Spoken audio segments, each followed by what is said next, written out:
Hubo una criatura que Dios mismo prohibió en el momento más crítico de la historia, mientras la humanidad se hundía en la corrupción, mientras el cielo se oscurecía con la sentencia del diluvio. Hubo un ser que no recibió la invitación divina al arca. No estamos hablando de bestias mitológicas ni de leyendas paganas. Esta criatura fue real, nació del pecado, vivió entre los hombres y causó tanto mal que el Creador decidió eliminarla para siempre. ¿Por qué no pudo entrar al arca? ¿Qué clase de ser fue tan aborrecido que ni siquiera en la misericordia del arca tuvo cabida? ¿Y qué secretos ocultos siguen resonando desde los días de Noé hasta nuestros días? Prepárate. Lo que estás a punto de descubrir cambiará para siempre la forma en que ves el diluvio, el juicio divino y el fin del mundo. En los días previos al diluvio, cuando la tierra aún respiraba bajo la sombra del Edén, ocurrió algo prohibido, algo que no debía suceder jamás. El libro del Génesis lo registra con palabras misteriosas. Vieron los hijos de Dios que las hijas de los hombres eran hermosas y tomaron para sí mujeres, escogiendo entre todas. Génesis 6:2. ¿Quiénes eran estos hijos de Dios? La respuesta, según antiguas tradiciones hebreas y textos apócrifos como el libro de Enoc, es perturbadora. Eran ángeles caídos, seres celestiales que abandonaron su lugar en el cielo para unirse con mujeres humanas. De esa unión antinatural nacieron criaturas híbridas, ni completamente humanas, ni completamente celestiales, gigantes, bestias de fuerza sobrehumana. Los antiguos los llamaban Nefilim. Su existencia era una aberración, no solo por su origen, sino por su impacto. Corrompieron a la humanidad, llenaron la tierra de violencia, esclavizaron pueblos y profanaron todo lo que era puro. No eran simples gigantes, eran el símbolo viviente de una creación contaminada, un linaje nacido de la rebelión, una advertencia viviente del precio de cruzar los límites divinos. Y Dios, al ver cómo la corrupción se multiplicaba a través de ellos, decidió algo radical. La tierra debía ser purificada, y ellos no serían perdonados. Pero su existencia no solo fue una aberración, fue una sentencia. Porque allí donde los Nefilim caminaban, la tierra temblaba, y pronto la corrupción dejó de ser un secreto escondido en los rincones, para convertirse en una peste que lo devoraba todo. La humanidad ya no podía distinguir el bien del mal, y la violencia se volvió el lenguaje de todo ser viviente. Y entonces el juicio de Dios comenzó a gestarse. La presencia de los Nefilim no pasó desapercibida. A donde iban llevaban destrucción. Su fuerza era temida, pero más temible aún era su capacidad para corromper. No solo dominaron pueblos con violencia, su linaje torció el corazón de los hombres. Lo que Dios había creado como bueno se pervirtió bajo su influencia. El Génesis describe aquel tiempo con palabras escalofriantes. Y vio Jehová que la maldad de los hombres era mucha en la tierra, y que todo designio de los pensamientos del corazón de ellos era de continuo solamente el mal. Génesis 6:5. Una humanidad desenfrenada, entregada al pecado sin remordimiento. Los valores se extinguieron.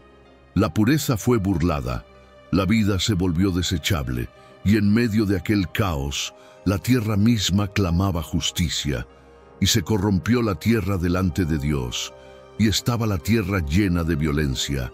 Génesis 6:11. El mundo entero, desde los valles más fértiles hasta las montañas más altas, se había contaminado. Los Nefilim no solo eran una abominación, eran el catalizador del juicio.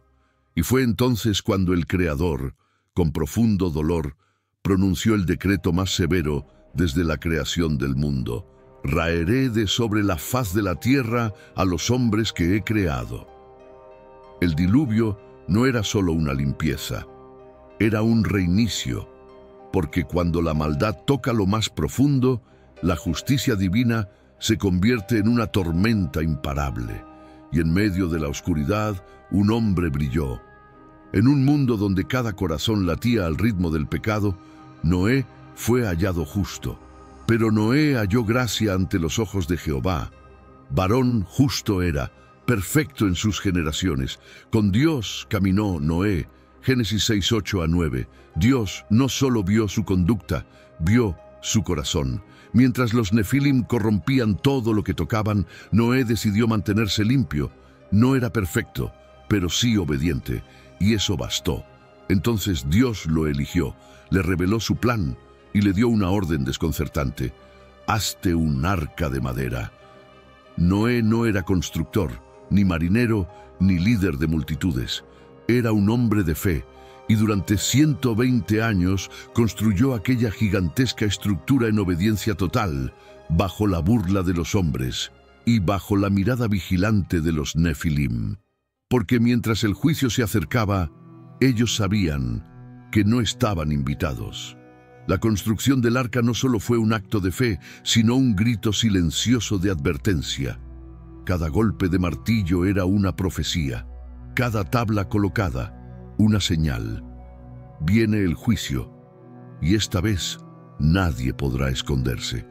Pero incluso en la inminencia del castigo, la misericordia de Dios seguía presente. Porque el arca no solo era una estructura, era un símbolo de redención para los que eligieran creer. Noé predicó, advirtió, construyó, esperó, y al final, solo él y su familia escucharon la voz que cambiaría la historia. Entra tú y toda tu casa en el arca, porque a ti he visto justo delante de mí en esta generación. Génesis 7:1. La obra fue completada.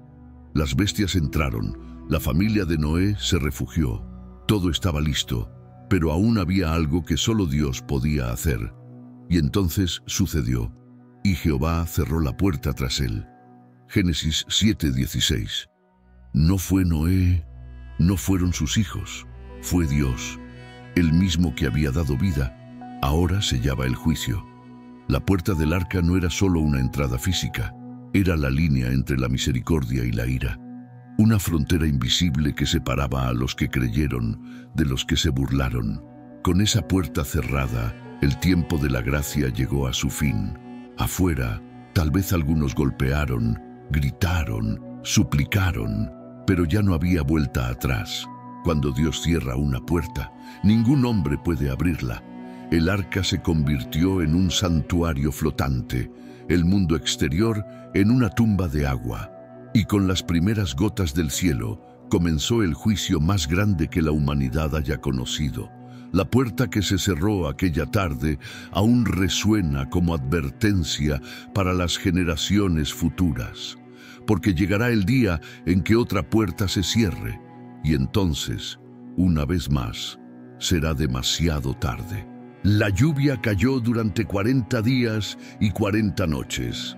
Las aguas cubrieron montañas, todo ser viviente murió, todo, excepto los que estaban dentro del arca.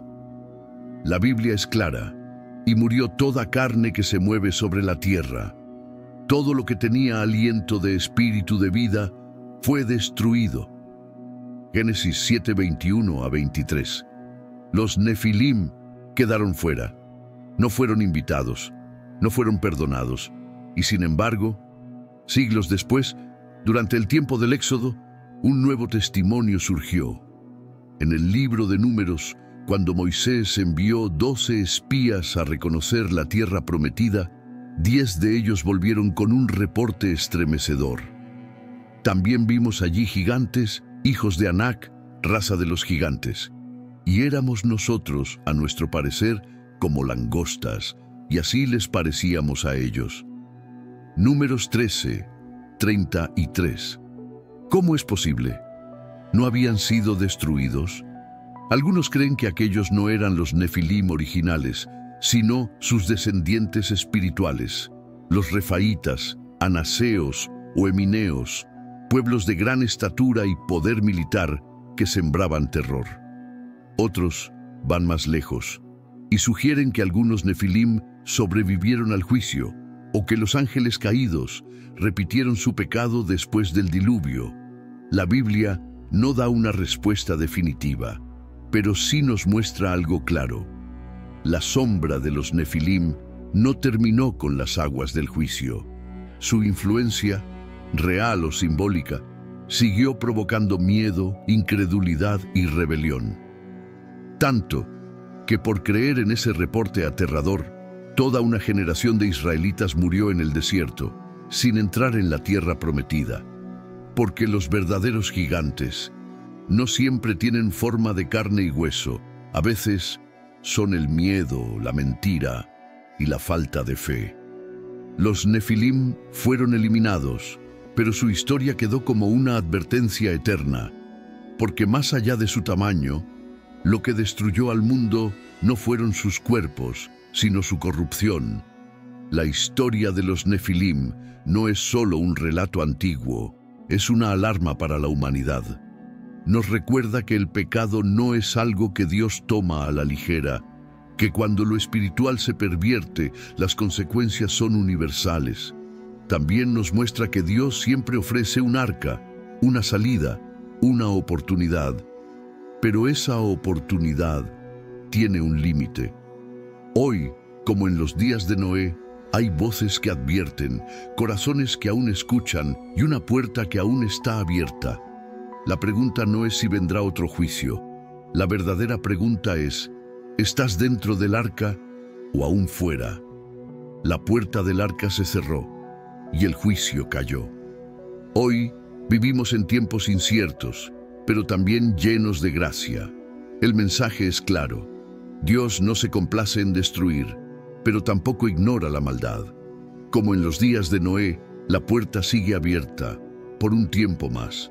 No ignores el llamado, no pospongas tu decisión, porque llegará el día en que Dios, una vez más, cerrará la puerta. ¿Estás listo?